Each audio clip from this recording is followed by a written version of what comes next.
Bien, pues en este video tutorial vamos a empezar a realizar la conexión desde el servidor 1, ¿de acuerdo? Desde el servidor principal vamos a hacer la conexión, en este caso, a los discos duros virtuales, en este caso al primero, a disco 1, ¿de acuerdo? Que está alojado en otro equipo de la red, ¿de acuerdo? Recordar, el servidor almacén 1.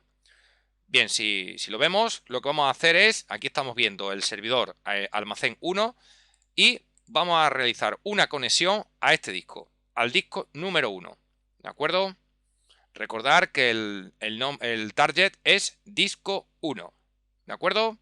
Bien, pues nos vamos al servidor 1, al SRV1, y lo primero que vamos a comprobar es que tenemos acceso correcto en este caso, al almacén 1, que tiene de dirección IP la 12. Pulsamos intro. Bien, hace ping, correcto. Pues bien, vamos a realizar el proceso de conexión.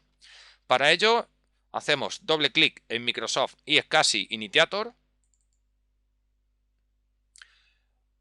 Luego, hacemos clic en la pestaña Descubrir, Discovery. Bien, en este caso, esta información no debería de aparecer. Vamos a removerla para que la veáis. Bien, lo normal sería que apareciera esto, ¿de acuerdo? Todo en blanco. Bien, vamos a hacer un clic en añadir para indicarle dónde está, en este caso, el servidor de discos duros virtuales, ¿de acuerdo? En este caso, donde tenemos instalada la aplicación StarWing.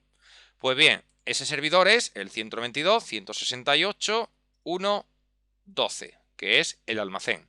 El puerto lo dejamos predeterminado, el 3260, ¿de acuerdo? Que es el que estamos utilizando, ¿ok?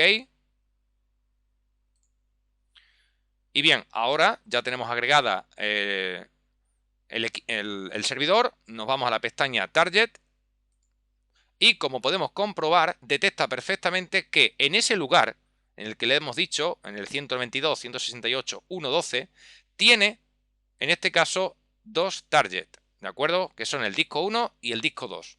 Pues bien, nosotros vamos a hacer una conexión al disco 1, que ahora mismo está inactivo.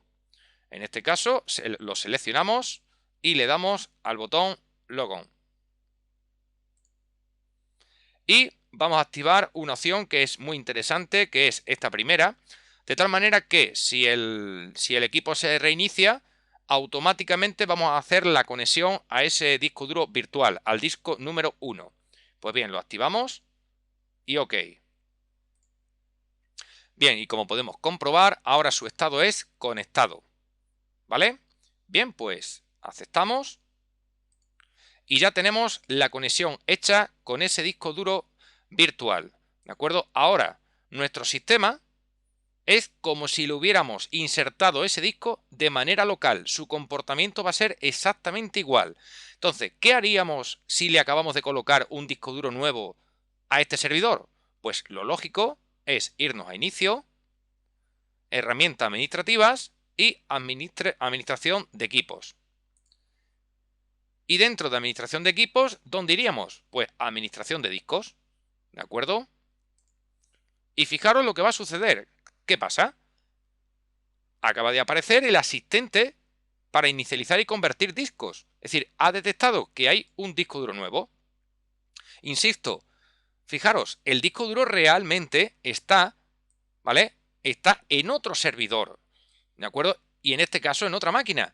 Y con esta tecnología se cree, ¿de acuerdo?, que el disco duro está conectado de manera local. Su comportamiento es igual que si fuera local.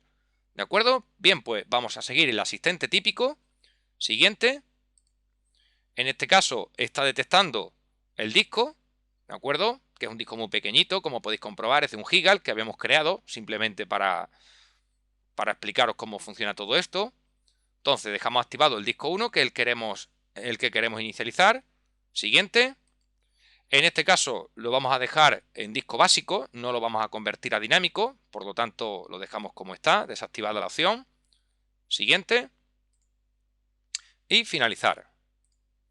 Y bien, como podéis comprobar, ya tenemos, ¿de acuerdo?, el disco dentro del administrador de de discos. Ahora, ¿qué es lo que haríamos normalmente? Pues como haríamos con un disco duro local. Botón secundario, partición nueva. Daros cuenta que lo estamos particionando exactamente igual como si fuera un disco duro local. Siguiente, partición primaria, siguiente, el espacio total, siguiente. Le vamos a colocar la letra, por ejemplo, vamos a colocarle la Z, por ejemplo. ¿De acuerdo? Siguiente. Y ahora le vamos a poner de etiqueta, por ejemplo, le vamos a llamar backups. ¿De acuerdo? A ese disco le vamos a llamar backup. Le damos el formato rápido. El sistema de archivos NTFS. Siguiente. Y finalizar. Y bien, ahora va a realizar el formateo, ¿de acuerdo?, de ese disco. Y ya lo tenemos disponible. Ahora mismo, el comportamiento de este disco, insisto, es como si fuera un disco duro local. Fijaros, vamos a abrir mi PC. Y ahí lo tenemos. Este disco, ¿de acuerdo? Podríamos, si yo no os digo nada, vosotros creéis que está conectado a este equipo. Y eso no es así, ¿de acuerdo? Realmente este disco, ¿qué es lo que es? Pues es, a ver, es, en este caso, el disco duro virtual, este que tenemos aquí, ¿de acuerdo? El que os estoy presentando ahora mismo, que es el disco 1, ¿de acuerdo? El disco duro virtual que tenemos preparada en la otra máquina, en el servidor almacén 1, ¿de acuerdo? Bien, voy a volver otra vez al servidor y yo puedo perfectamente crear carpetas, ¿de acuerdo? Sin ningún problema. Mis archivos, podría gestionarlo todo exactamente igual. ¿De acuerdo? Bien, pues de esta manera tan sencilla hemos visto cómo poder disponer de espacio, de diferente almacenamiento, pero en este caso a través de la red, utilizando la tecnología iSCSI y la aplicación, en este caso StarWing. ¿Vale? Venga, hasta luego.